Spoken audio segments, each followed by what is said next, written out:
Oi, pessoal! Chegamos ao último vídeo da nossa série sobre inteligência artificial. A gente, né, se você ainda não assistiu nenhum vídeo dessa série, volta lá que tem muito conteúdo legal. A gente falou sobre o uso de inteligência artificial no nosso cotidiano. A gente falou sobre toda a história da inteligência artificial. A gente falou sobre algumas ferramentas. E hoje a gente vai falar sobre um assunto muito importante, que é quais são os pontos de atenção que a gente precisa ter na utilização da inteligência artificial, né? A gente vai falar muito sobre ética e problemas potenciais. Vamos entender alguns desses problemas e a questão ética?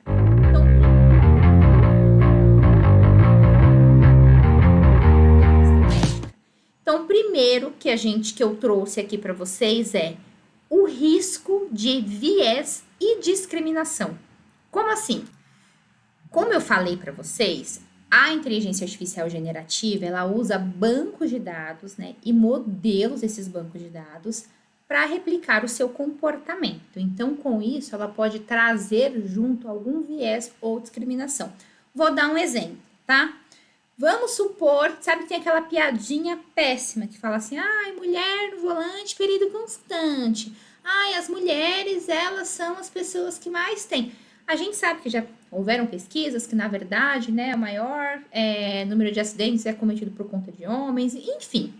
Mas se a inteligência artificial ela for treinada com um banco de dados onde os maiores acidentes foram causados por mulheres e você faz essa pergunta para ela vai usar aquele histórico, aquele viés para gerar uma resposta para você. E muitas das vezes essas respostas elas podem ser, né, discriminatórias. Então é o que a gente tem que tomar muito cuidado.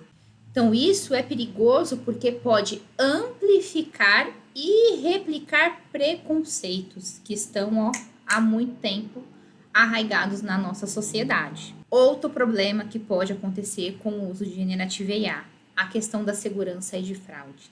Sim, a inteligência artificial generativa ela pode ser usada para prevenir golpes e para prevenir fraudes. Porém, as pessoas podem aprender, né, como fazer isso utilizando a inteligência artificial e pode trazer esse risco aí para gente. Ou seja, pode ser usada por criminosos, né, para reproduzir documentos fraudulentos ou então para ficar dando golpes aí na sociedade. Outro problema muito impactante no uso da inteligência artificial é quando a gente fala de privacidade da informação, privacidade de dados. Uma das coisas que eu até uso bastante a inteligência artificial para a gente gerar uma massa de dados fake, uma grande massa de dados para testar os nossos sistemas. Então, a inteligência artificial ela é construída para que esses dados eles não sejam identificáveis. Porém, existe uma preocupação da inteligência artificial ela reconstruir esses dados com base em dados reais. Esses dados reais, eles vieram de alguma pessoa real, né? Então, por mais que não seja identificado, será que a inteligência artificial ela pode usar esses dados de uma forma não autorizada? Fica aí o questionamento pra gente. Outra coisa, gente, que essa... Oh, gente, sempre Padmé, linda, maravilhosa, querendo aparecer.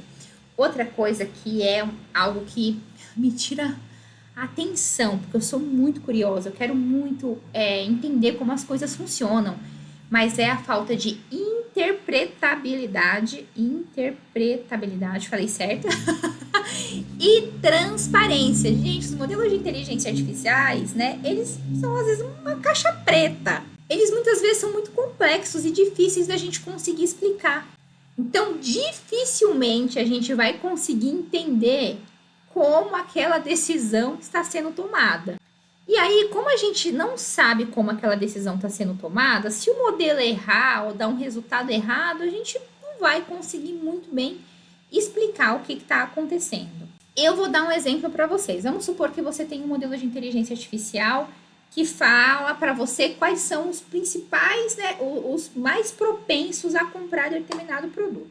Os mais propensos a comprar este mouse aqui, que eu não deveria estar mostrando para vocês porque é do meu marido, ele vai saber que eu estou usando o mouse dele, ele vai ficar bravo.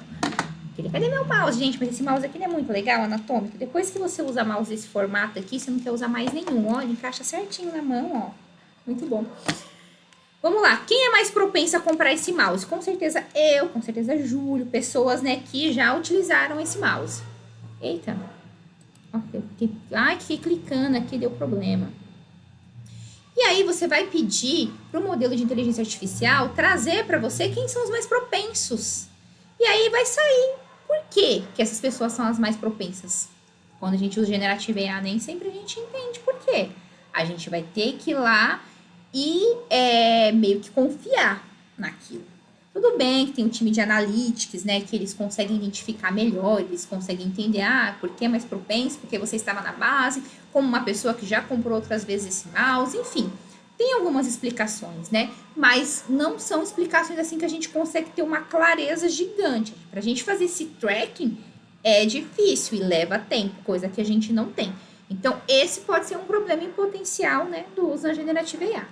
Mais um problema, desafios de implementação e manutenção. Pessoal, não é fácil implementar e dar manutenção em sistemas de inteligência artificial e Generative AI.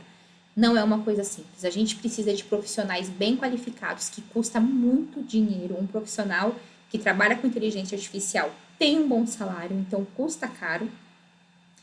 E não só isso, a gente precisa de uma infraestrutura boa que comporte executar esses modelos, que precisam de um processamento de máquina absurdo.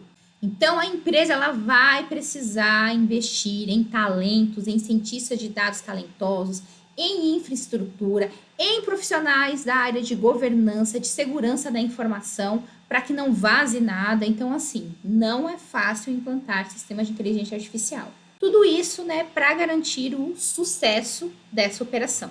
Mais um potencial problema: confiabilidade e robustez. Como assim? O modelo ele também erra, gente. Então, ele pode sim produzir um resultado errado ou um resultado que não é esperado para aquela situação. Os modelos, eles ainda estão sendo treinados, então tudo depende de treino, tudo depende de um escopo. Então, antes de um sistema de Generative AI ele ser implementado ali em produção, precisa ter um investimento muito grande em teste e em performance. Aqueles dados precisam ser validados, precisa de uma construção muito grande. Tá vendo como não é tão simples assim trabalhar com Generative AI? Por fim, eu gostei muito desse texto. Nas minhas outras redes, eu deixo muitas dicas de podcasts que você pode assistir, que você pode escutar sobre inteligência artificial, matérias, artigos, canais. Eu posso fazer uma lista aqui de embaixo para vocês, com várias coisas para vocês estudarem um pouco mais sobre o assunto, porque eu tô assim viciada em ler, escutar e consumir qualquer material que fala sobre inteligência artificial. Porque quando a gente olha para a inteligência artificial, a gente vê um potencial absurdo. Então, assim, fica muito evidente que a gente está diante de uma revolução tecnológica gigante, como se fosse, assim, a criação da internet para a gente. Tem um vídeo que eu falei aqui, já coloquei aqui no YouTube, mas eu quero falar novamente que a inteligência artificial, ela é comparada com a prensa de Gutenberg. O que é isso? Foi quando a gente conseguiu produzir os livros em grande escala. A prensa de Gutenberg é uma prensa que as pessoas conseguiam fazer um carimbo gigante no livro. Antes disso, os livros eles eram copiados à mão pelos copistas, né, nos rolos de papiro, blá, blá, blá, blá, blá. Era cópia à mão. Então, a informação não chegava nas pessoas, porque a gente não tinha mãos suficientes para poder compilar aqueles livros.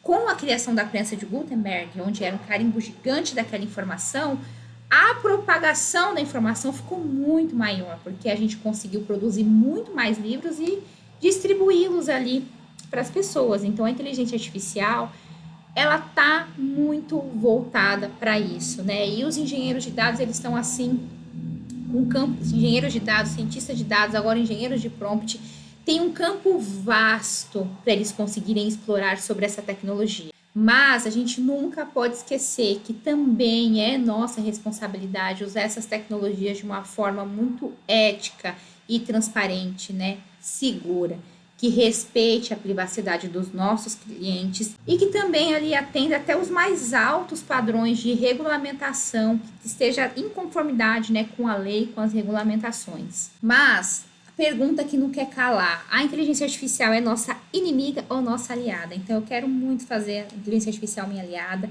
Quero muito cada vez mais utilizar ela para ganhar agilidade, eficiência no dia a dia.